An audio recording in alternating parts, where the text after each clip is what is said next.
Today let us see translation theories and principles. Part 1 of this video. In part 2 we see the practical translation as such. When we come to translation, it's translating from one language into another, and we always use the term source language and target language. Source language is referred to as SL and target language TL. And let's start with a quotation translation is both a process and product. It is a subject for research and an aid to research. It is both data on creativity and a creative work. This definition itself gives a better understanding of what is translation. So when we come to the definition of translation, translation is the restructuring of the essence of the SL text into the language of the TL, target language, to the readers of the TL. And when we see this definition, three words are very, very important. Restructuring. So it is a data on creativity and a creative process. So we should not think that we have to imitate or translate word for word. That is not warranted. So it's restructuring. That doesn't mean we can add or omit something. At the same time, we should not do that also. Restructuring the essence. That is what is called sense for sense translation. Sense for sense translation. So this restructuring of the essence, that is also very, very important. The main essence of the source language text should be translated into the target language. To the readers, we always have in mind, while doing translation, we should always have in mind the readers of the target language. It should have the same effect which it had in the source language. So this is also very, very important. So three things: restructuring the essence of the SL to the readers of the target language. So it is not merely an imitation. It is a creative process in itself. Translation is a creative process in itself, and here the ideas are translated into words and action. Above all, that is whatever we see that is beautiful, potential, powerful and profitable in the world, if we come across that, we have an urge to translate it into another language or in our mother tongue for the benefit of others. So this translation, only through translation this is possible. That is why in the present world, in the present scenario, translation is the connecting medium of the whole world. Very rightly, the translator Alan Duff has put it, without translators there would be no summit talks, there would be no Glasnost or Parannostica, no Cannes Film Festival, no Nobel Prizes, no Adonis, or no arts, medicine, no advancement in medicine, science or engineering, no international Olympics,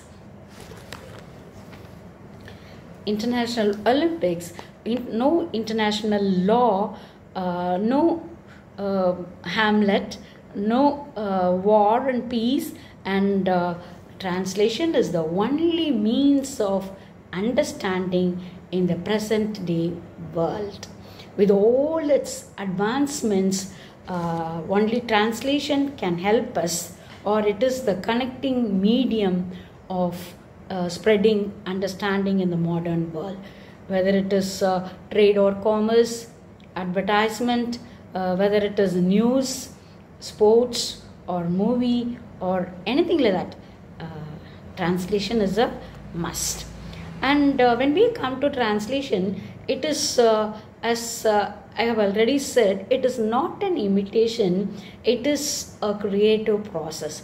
That is why even great linguists and translators, they differ among themselves in saying what translation is. For example, Theodore Savery calls it an art, and Eric Jacobson calls it a craft, whereas Eugene A. Neider, he calls it a science. So one person calls it art. They are not ordinary people. They are linguists and translators, great translators, practical translators. One person calls it art, another one craft, and Eugene A. Neider, he calls it a science. And Horst Frenz, another translator, he says neither an imitative art nor a creative art, but stands somewhere between the two.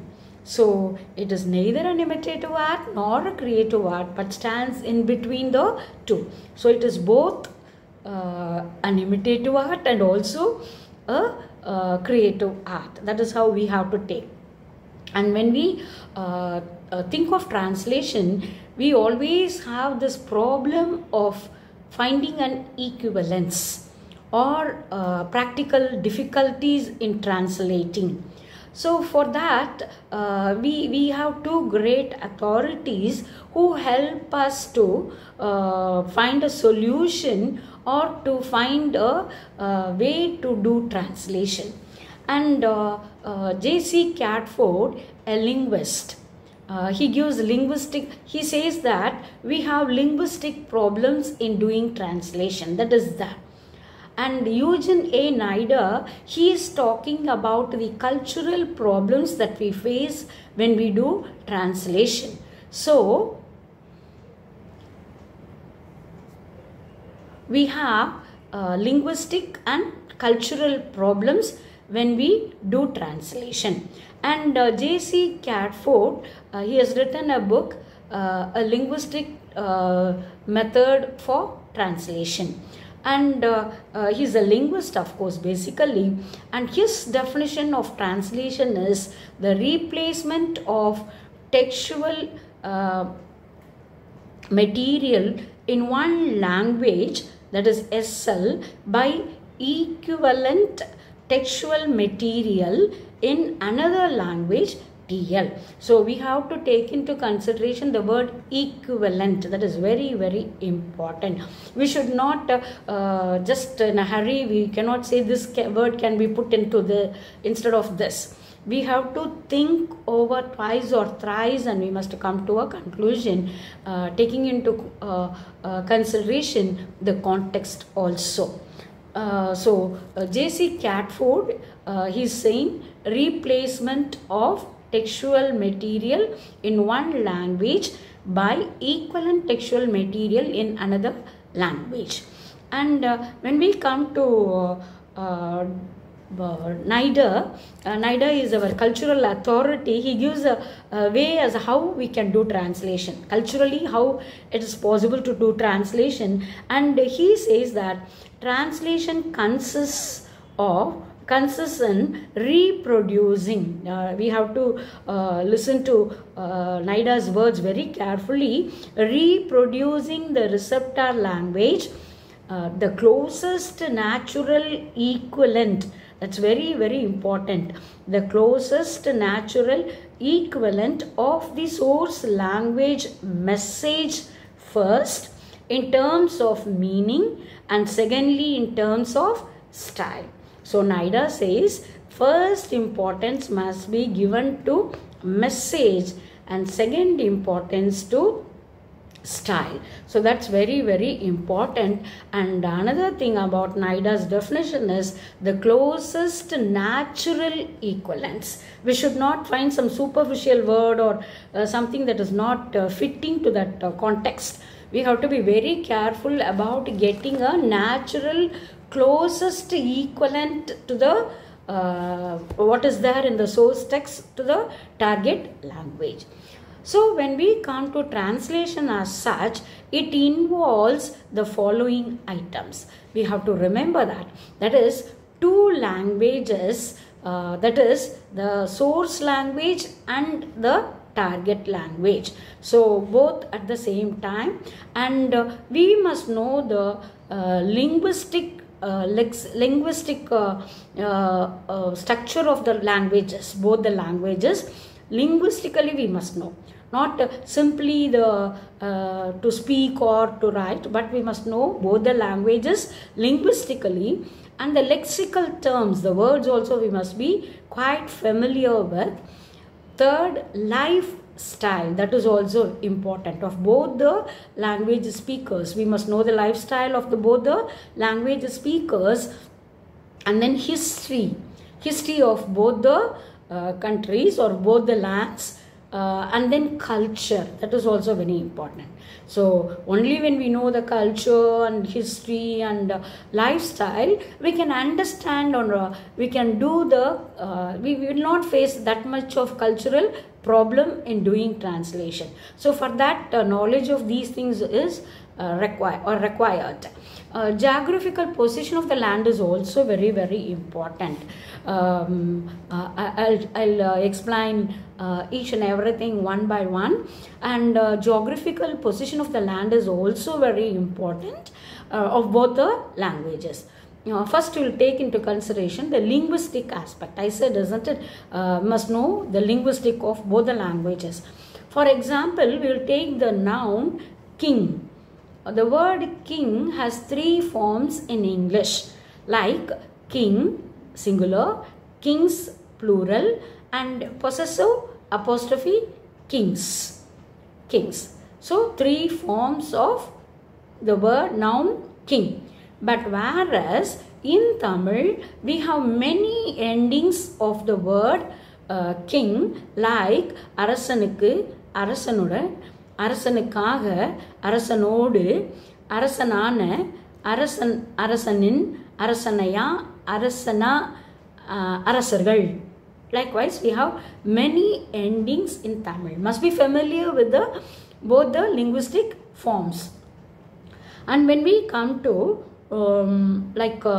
the word new, the adjective new, it has only one form. It's a new book, it's a new book, new dress, and it's a new car. Like that, this adjective new has only one form in English, whereas in Tamil, I am just giving only examples. There are plenty in both the languages. So you can think of other words also, other terms also.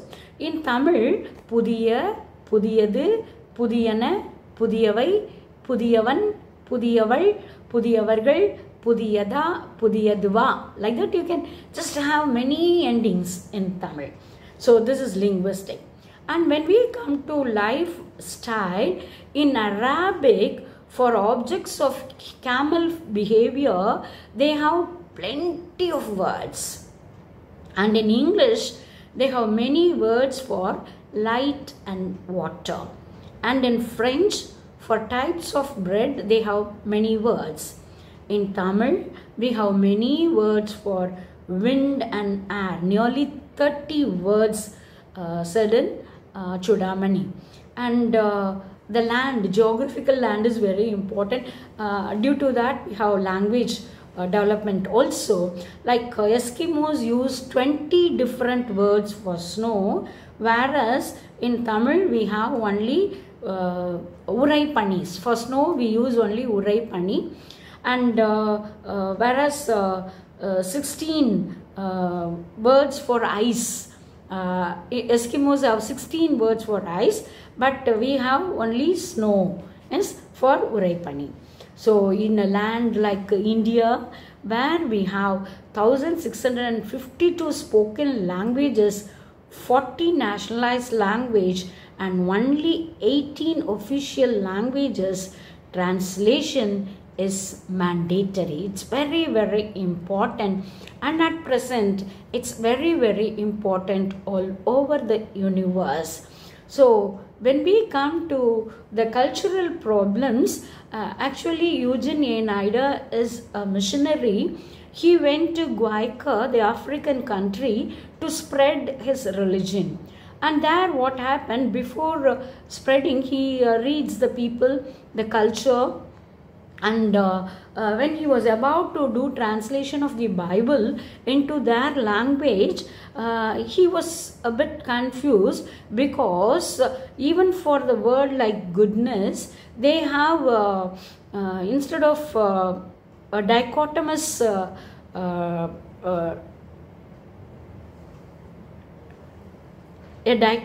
classification of good and bad. We always have, isn't it, a dichotomous classification of good and bad, but there they had trichotomous, three different levels of goodness and badness. They are tribals, we have to remember that. For them, good includes desirable food, killing enemies, even chewing dope in moderation, putting fire to one's wife to teach them to obey. They are tribals. We have to remember that. We are civilized people, educated, to teach them to obey, and stealing from anyone not belonging to your own clan or band. That is their idea or definition of goodness. These are all good. You can do this. Beating or killing enemies, or even taking dope in moderation, all these. But they say that this is bad. What is bad for them? It includes rotten fruit is bad, and any object that has a blemish, dirt in it, blemish mark in it, blemish mark, and murdering a person who does not belong to your own band is bad. Stealing from a member of your group, or your extended family, and lying to anyone, that's nice. Lying to anyone is bad. So these are the things that are called bad in that tribal group in Guayca, Guaica. And they have another one, that is in we have only good and bad. They have another one, violating taboo, that includes being too close to one's mother-in-law, incest, and then a married woman eating taper, and then before the birth of the first child, and a child's eating rodents. These are all called taboos. So they had three, and Eugene Nida actually went as a missionary and became a good translator, and he started wondering, as when culture is like this, Bible wants to say this is bad, this is good. What's good? It talks mostly about good. So here what happens, he wonders as how to teach or translate Bible to the Guaycans. So there he talks about the cultural problems and how to overcome the cultural problems in translating from one language into another. And when theories are formulated, they take into consideration the basic principles of translation. So they take into consideration the basic principles. So when we come to translation as such, the important things are the translation of the SL text and the TL text. The text must be there. The source text must be there, and as Nida has said, primary importance should be given to the message and secondary importance should be given to the style. And a third important thing is the features that can be altered, but that can be certain things we can alter, but at the same time there can be no additions, no omissions, or conscious alterations. I don't like this word, I want to change, like that. We cannot do that. We are not supposed to do that. What the author says, we have to carry on the main message or the essence of the source text. That's how the duty of the translator. So he is not supposed to add something or omit something or consciously alter something according to his will and wish, or the meaning of the text is he cannot change anything. So he should adhere both to the meaning and the style of the SL text. Meaning and the style, very, very important. Is a very good example. I always admire this translation by Ni Kandasamy Pillai of Tanjavur, Palliagraharam. He was a professor in Annamalai University. Of course, he was a translator to Jawaharlal Nehru too in some of his speeches in Tamil Nadu. And this Ni Kandasamy Pillai, very beautifully, he has given a rendering of Gray's elegy written in the country churchyard. And there he says, in the preface to the translation, he says, I have followed Gray, who has translated Gordon Douglas's Aeneid from Greek into English.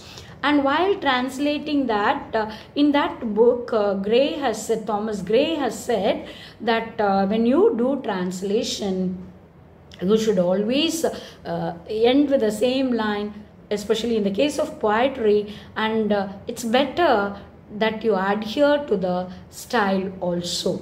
And Ni Kandasamy Pillai has done that. I just a beautiful rendering of translation. I admire like anything. I take the 4 lines from his translation. Just read for you.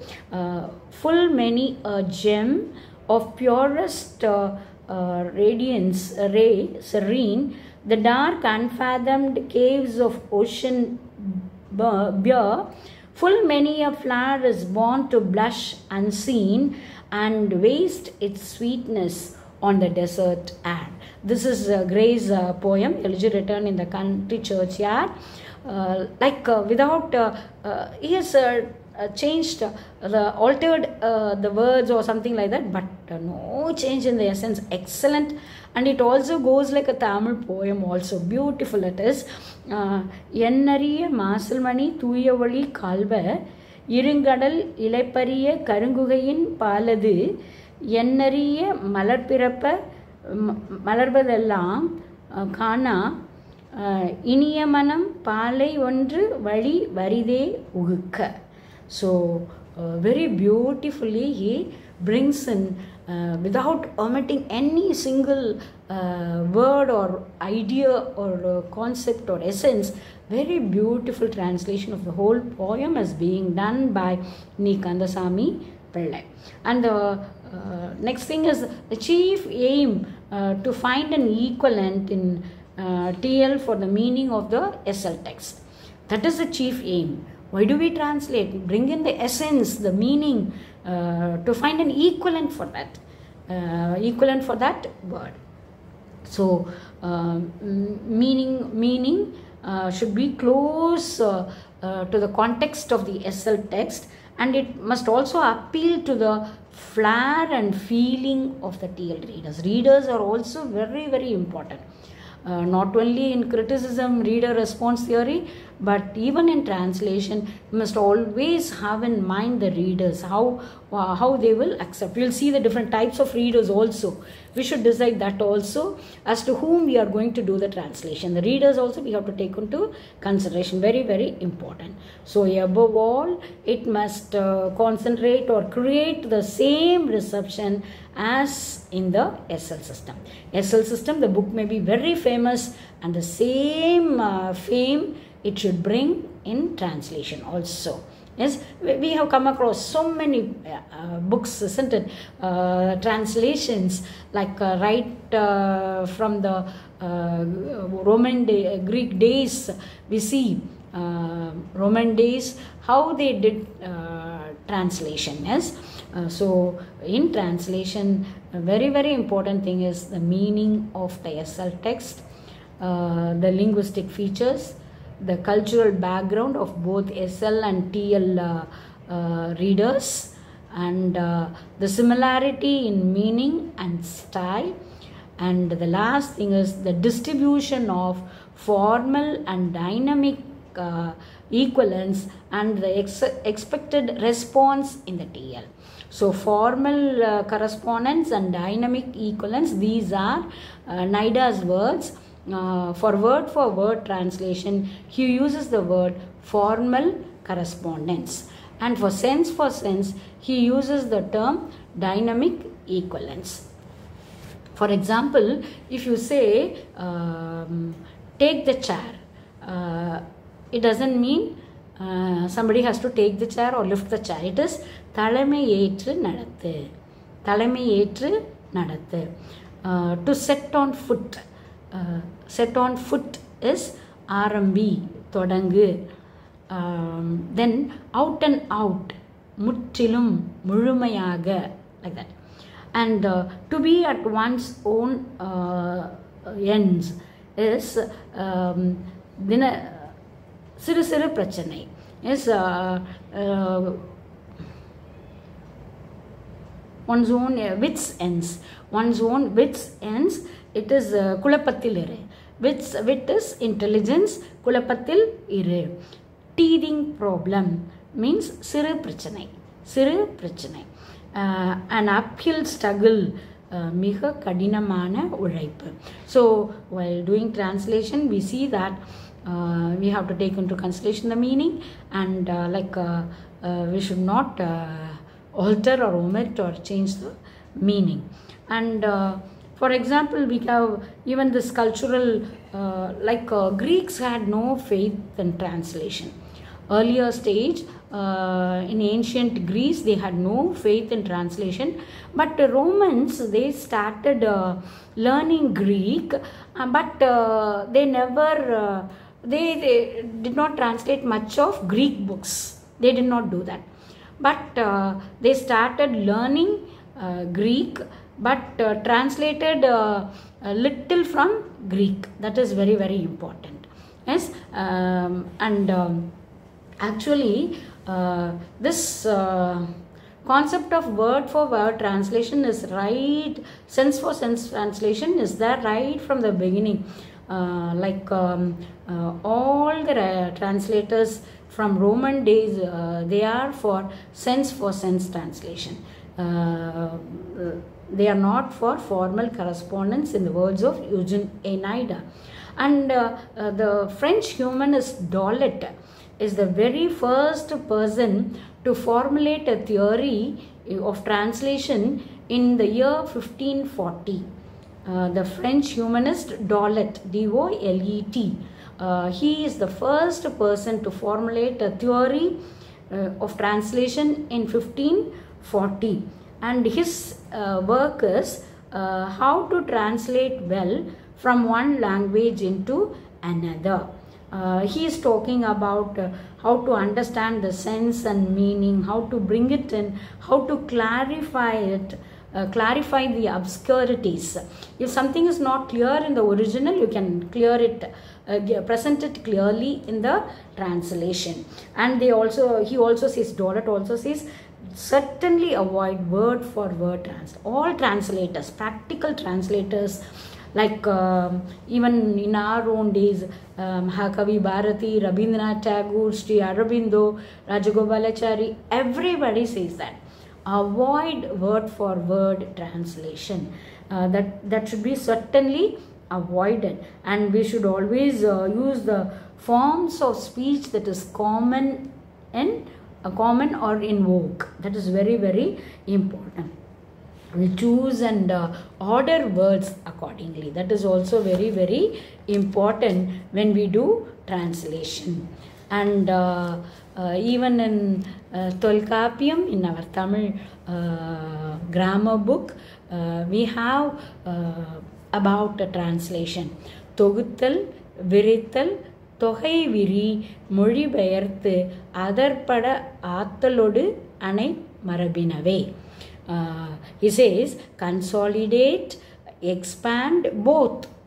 Consolidate, expand both, and translate according to one's own tradition. Adarpada Marabinave, Anai Marabinave. So that is what Tolkappiyar says. We have to translate. That is why we have to take into consideration the readers. That is very, very important, according to one's own tradition. So while doing translation, sense for sense translation is very important, and we should give importance to the essence and restructuring of the essence to the TL readers, to the readers of the translation.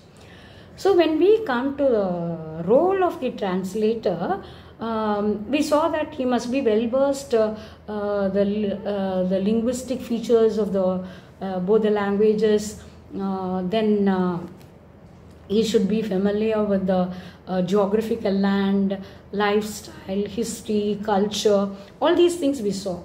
And another important thing is the translator must be a poet too. He must be able to have the same feeling of the author or the poet. That is very, very important. And he must be a master of both the languages that we saw. He must be an expert in both the languages, with the knowing the linguistic features as well. He should understand the characteristics and style of both SL and he must confirm to the aesthetic sense also. Should not leave out the aesthetic sense. I am so bothered and so I want to bring in the essence and things like that.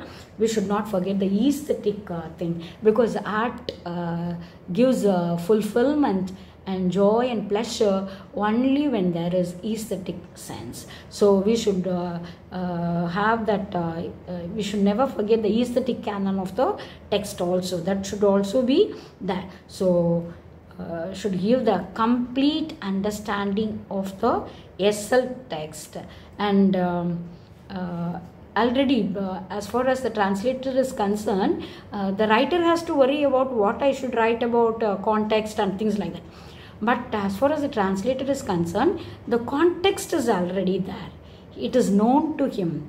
And the reader is also known. I am going to translate it for the English readers, or I am going to translate it for the Tamil readers. Like that, he knows the readers also. But whereas the original writer may not know who is going to read, because it may be written in German, and after translation it may come to, even in Tamil, if it is translated, it will come to us. So we get, the original writer is not, he has to worry about what he has to write about, the context. And he doesn't know who is going to read his book. But we all know, the translators know to whom he is translating. So he must remember the readers. That is why it's very, very important. So as far as the theories are concerned, theories are formulated taking into consideration the basic principles of translation. And the principles of translation is based on the general theories of translation. So we must remember that it is that. And the translator has to decide three things very carefully. The translator has to think of three things very carefully: what, where, and to whom. What, where, and to whom. What is the selection of the SL text?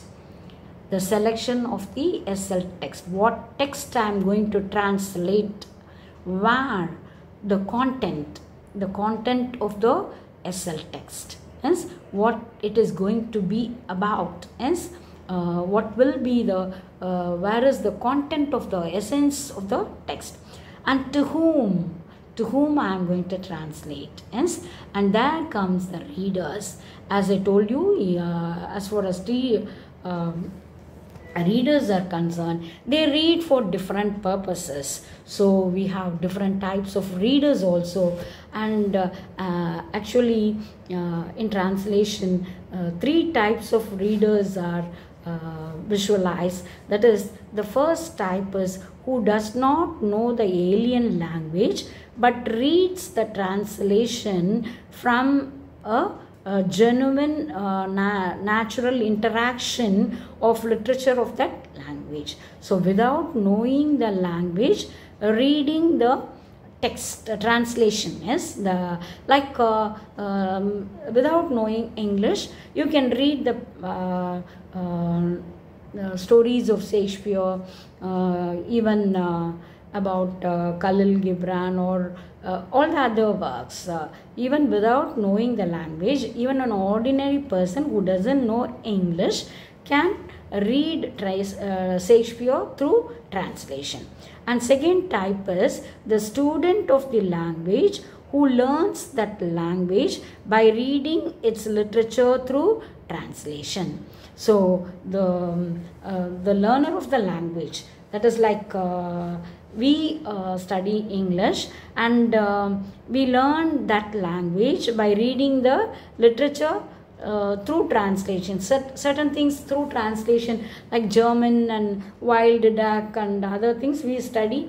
We get Dostoevsky, Russian literature through translation, because we read English.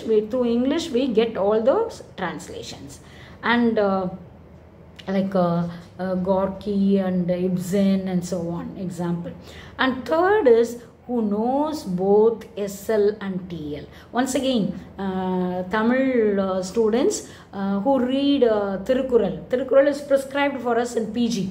So we read in English, we read Tirukkural in English, and we know both the SL and the TL. That is the third type of readers. So the first type is who doesn't know the language, and second type learners of the language, and third is who knows both SL and TL. So when we start doing translation of a work, we have to decide as to whom we are translating, the readers of that work. That is very, very important. So we have to take into consideration that also.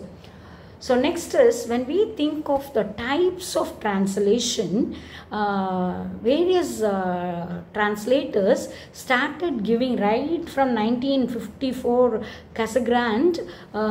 They all started giving different types of translation, but we always taking into the time stipulation and the importance, we will see of 3 important types, 3 peoples, like J.C. Catford's linguistic classification types. He is classifying translation into 3 in terms of extent, B level, and 3 is ranks, extent, level, and ranks, RANKS.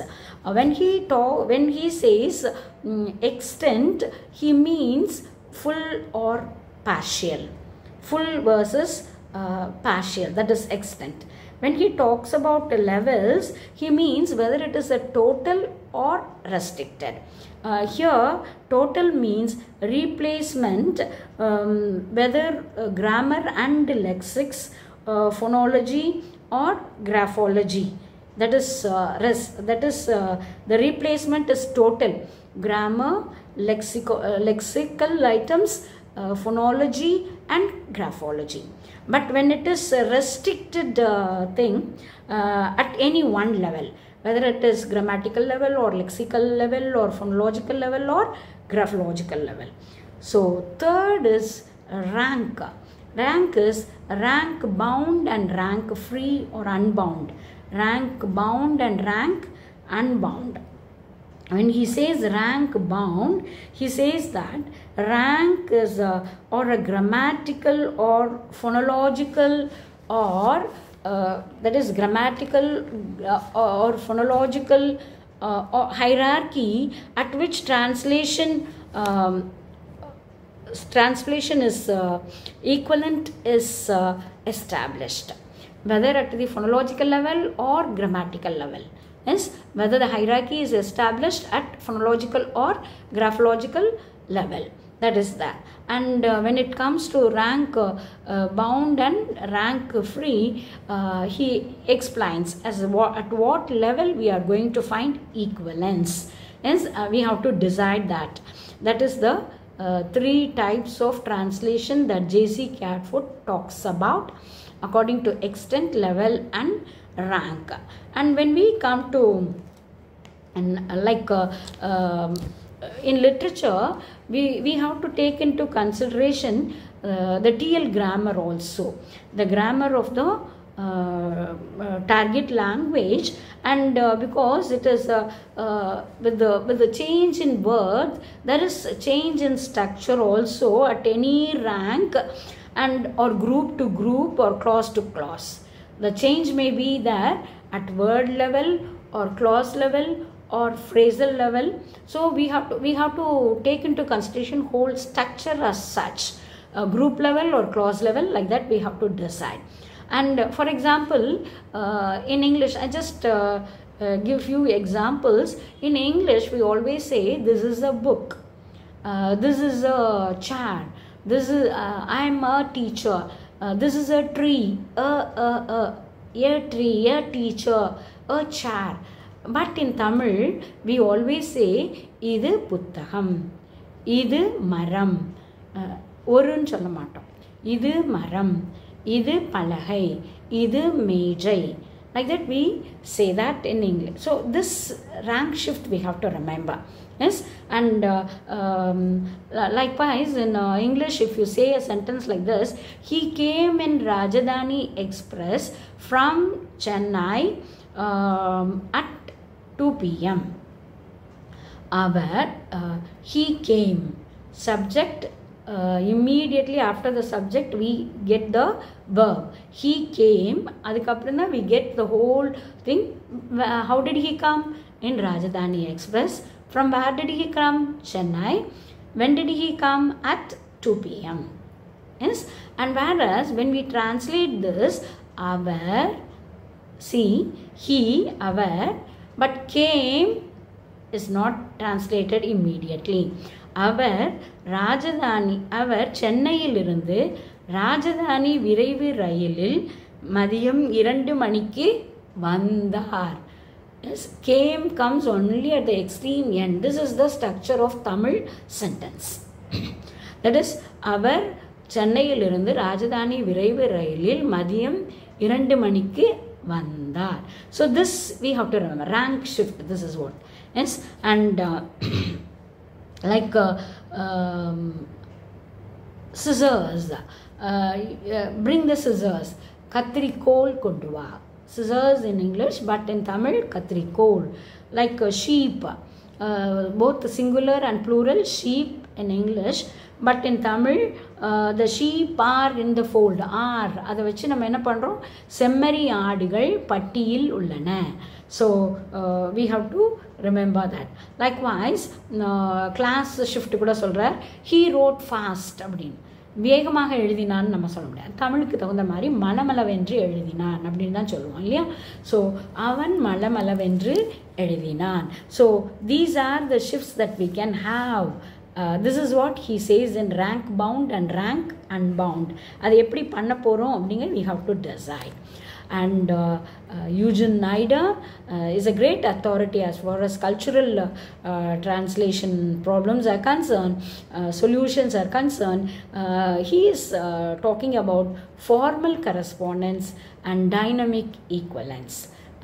Formal correspondence, as I told earlier, it's word-to-word translation, whereas dynamic equivalence is sense-to-sense translation. And a very good example for this is about a saying about pollution. Pollution, if we don't kill it, it would kill us. Pollution, if we don't kill it, it would kill us. Kill means kolludal.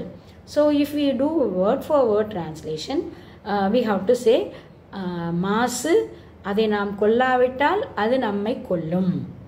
Yes, but this is not a right translation.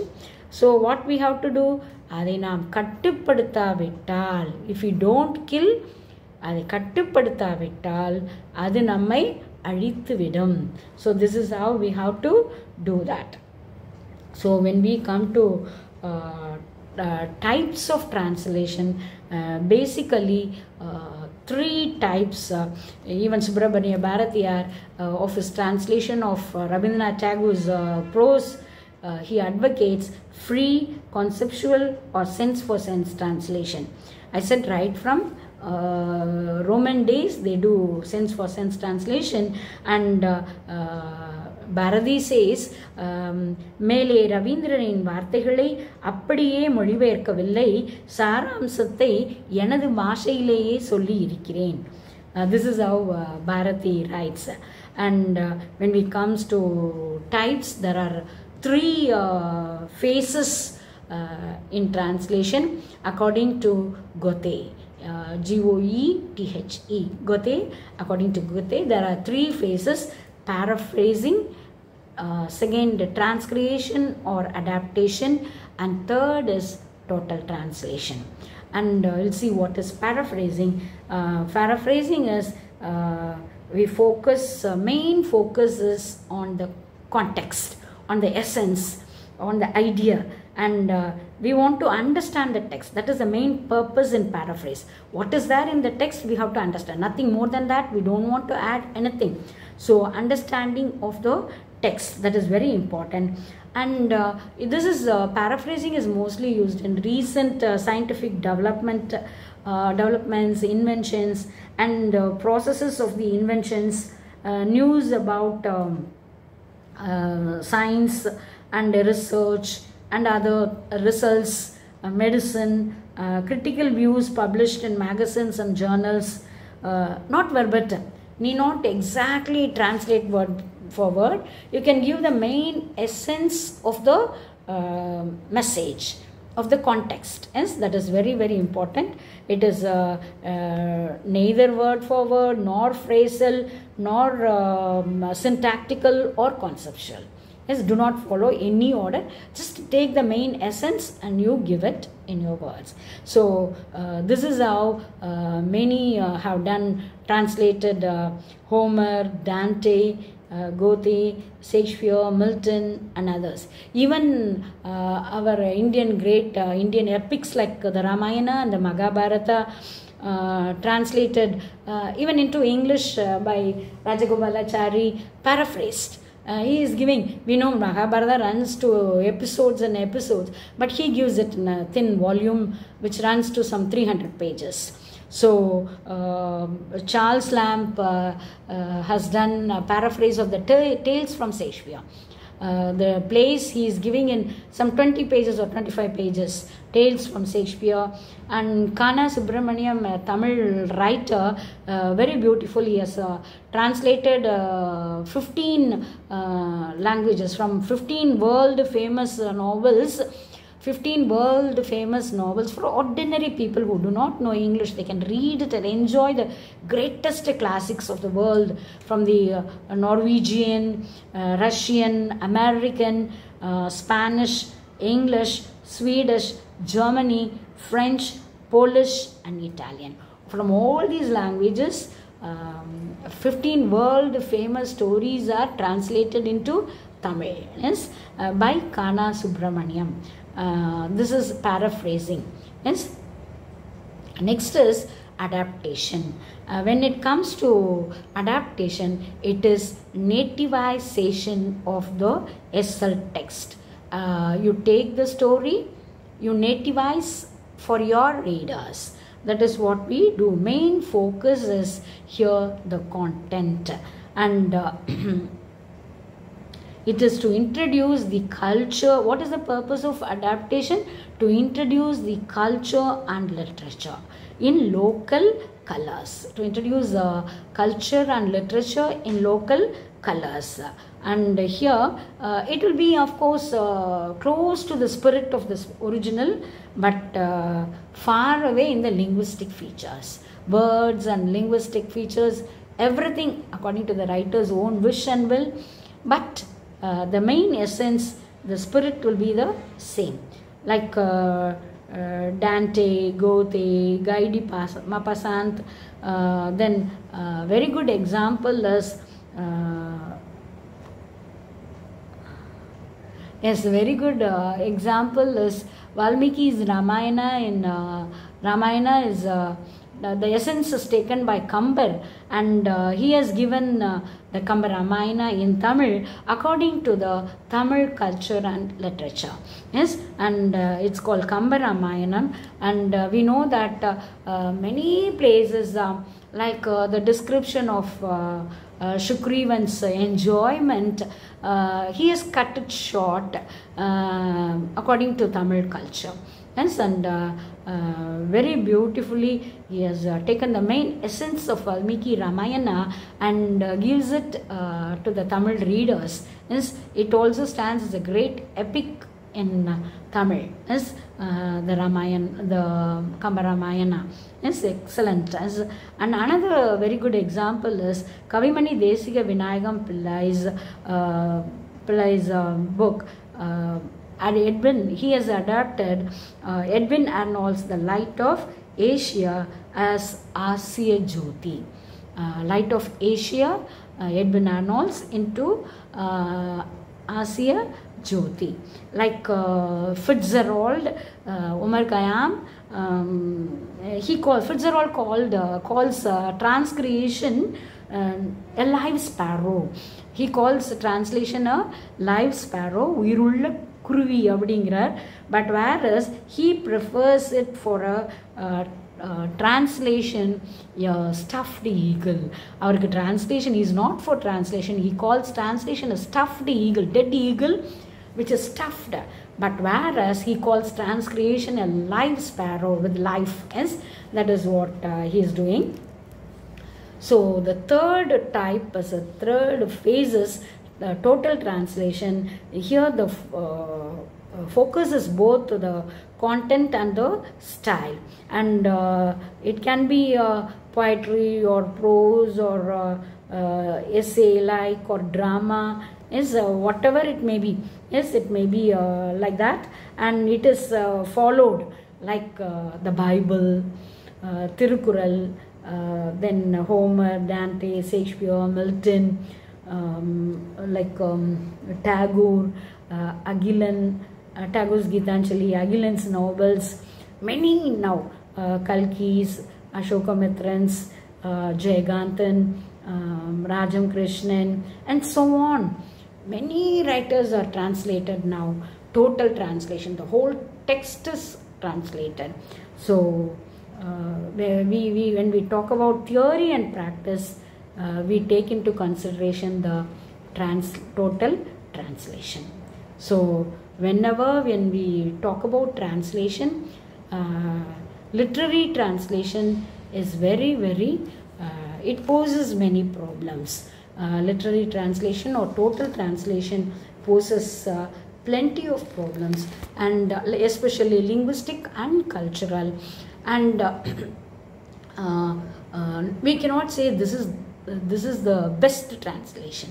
All literary translations are approximations, so one can be better than the other, but we cannot say this is bad. Okay, and as far as translation is concerned, the first translator of any book is really great. Yes, he paves the way for others also. So translation is a very interesting field, and we have a separate department for that. That's why have separate paper for that, and actually our government also encourages young translators by starting this national translation mission.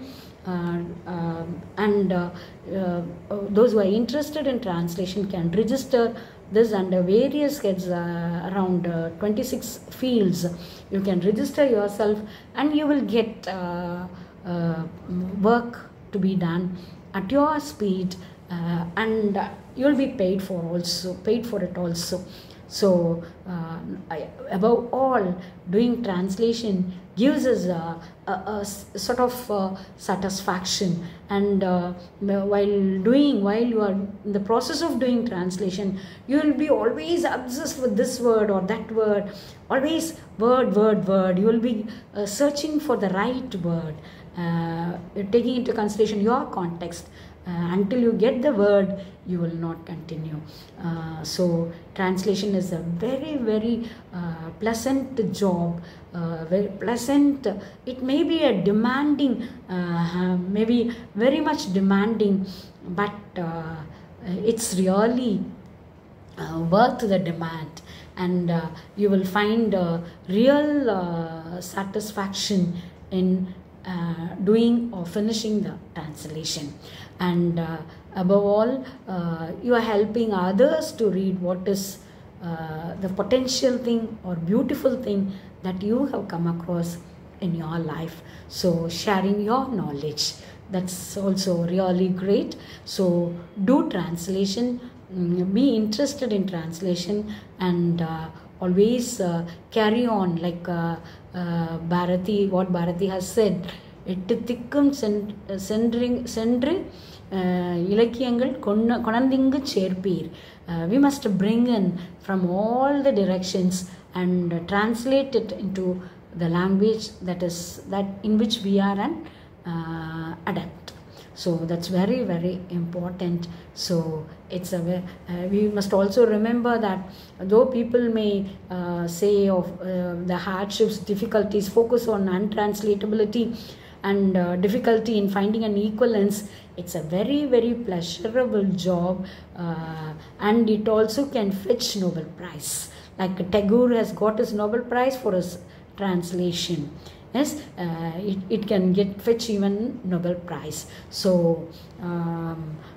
Salman Rushdie, in his introduction to Midnight's Children, he says that people always say something will be lost.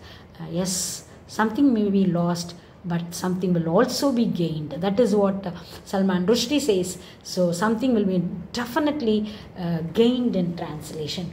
With this word, I finished this part 1. We'll do practical translation in part 2. Thank you for listening. Thank you.